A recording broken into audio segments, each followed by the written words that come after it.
Hey everybody, it's me, your boy RJ.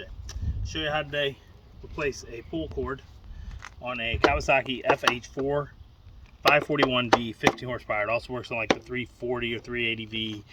All those numbers are on that from 13, 14, 15, 16, 17, maybe even the 19 if it's a pull cord just like this style, the old V-twin from the mid 2000s.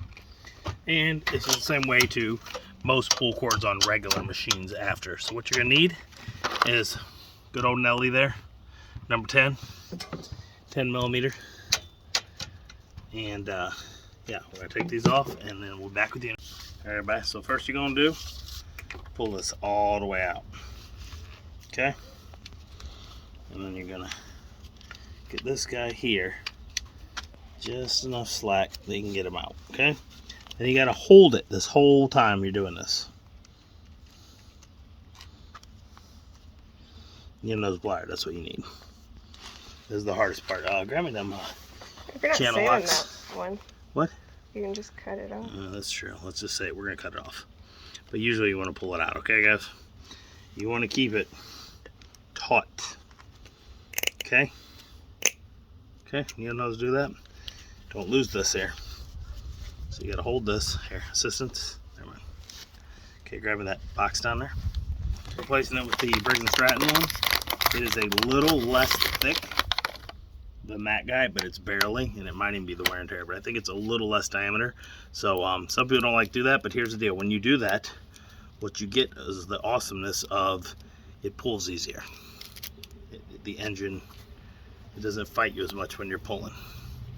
Okay, so we're gonna tie some knots, so we'll be back in a second, okay? As you can see, I got a little wear over time. This is still here. Sometimes there's this cap you can buy. You can unscrew this thing. I'm not going to, but you get that there. And here's the pain in the butt part. You gotta make sure not to lose stuff while you're doing it. You gotta feed it through that hole. But it didn't give me as much problems as usual. Okay, easy peasy. Here's the next part. I gotta try to do this and not lose. You want me to tie it? The thing. No, because you're videoing. Okay, so you're by yourself. This thing you're gonna do is you're going to hold that hand. Okay. You don't want a lot of extra slack on the end. You don't want that string spinning around free in there, okay? Pull that. Okay. There you go. Make sure it's tight. And then slowly let it go down. Let's see what you got. See, this one's a little longer than the old one. Right? You don't want that. Okay? Plenty of string though. See?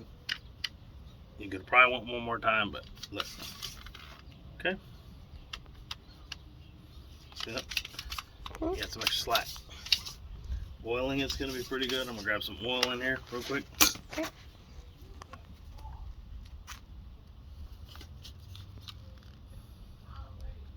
Oh, it's so loud. Mm-hmm.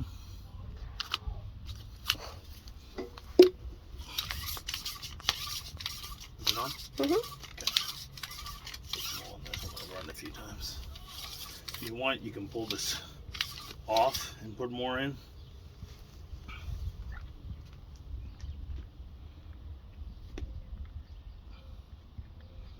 Try to get down in there wherever you can.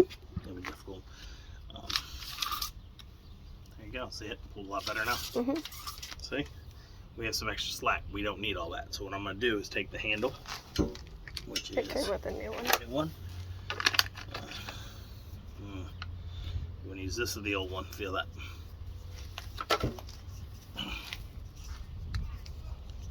The old one, probably. The old one? Yeah. Like that feels better? Yeah. Okay, so we're not going to go with that one. So here's our duff stick. And that's what the Neomos are also for. I'm going to reach in there.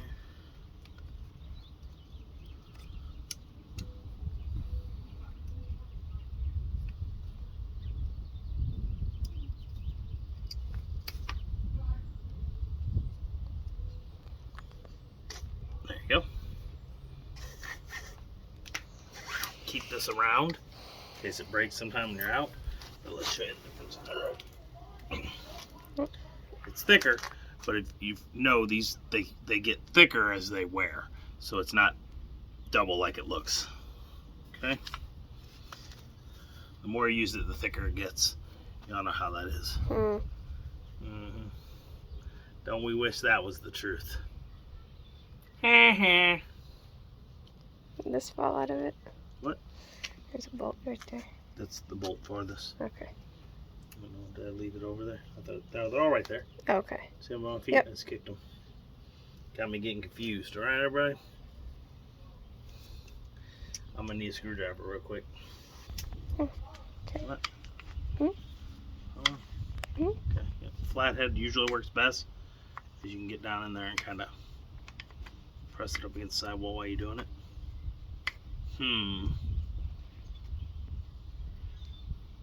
I love pressing up against the sidewall. Howdy how. Okay. So you're gonna do is bring as close as you can down here because you don't want it just hanging free. So we're gonna keep this also. The better reason, see how this hole is? It's made for this. The all-in-one one's different setup, so it kind of just settles there. See? So see this? You're gonna take this. Okay, we know that's how I want it. I'm gonna pull it a little past there and tie the knot. Right? Yeah. See, watch. See how it does that?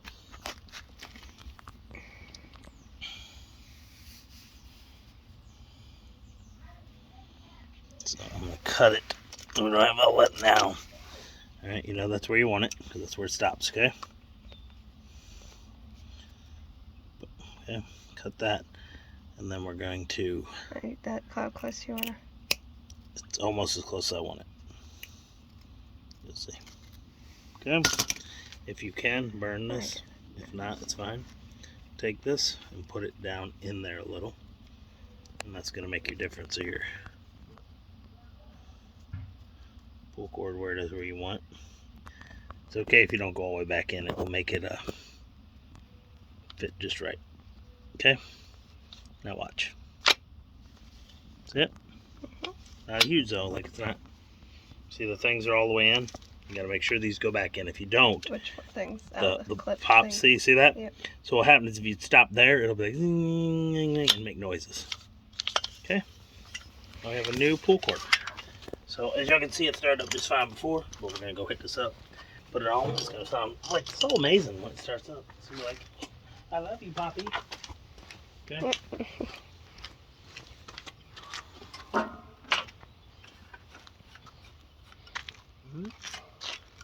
Do not lose these. You can put it at whatever angle you want to. Yes, you can change it to whatever as long as it fits in there.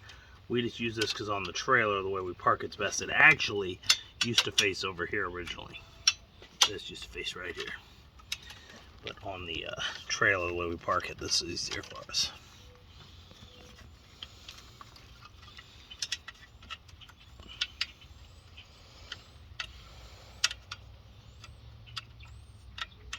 You'll see why I show them we got walls on the trailer.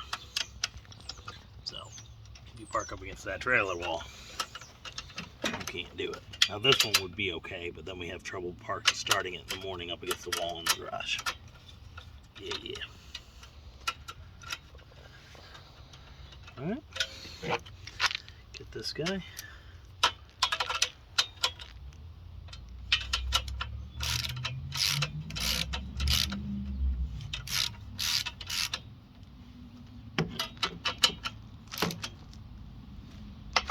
Double check your mower posts, those come off the top of your engine. Give it a try and see what happens, okay? We'll do it without mower power. Okay. Okay, so here you go. There's starting without. And here, see? And there you go. Now watch.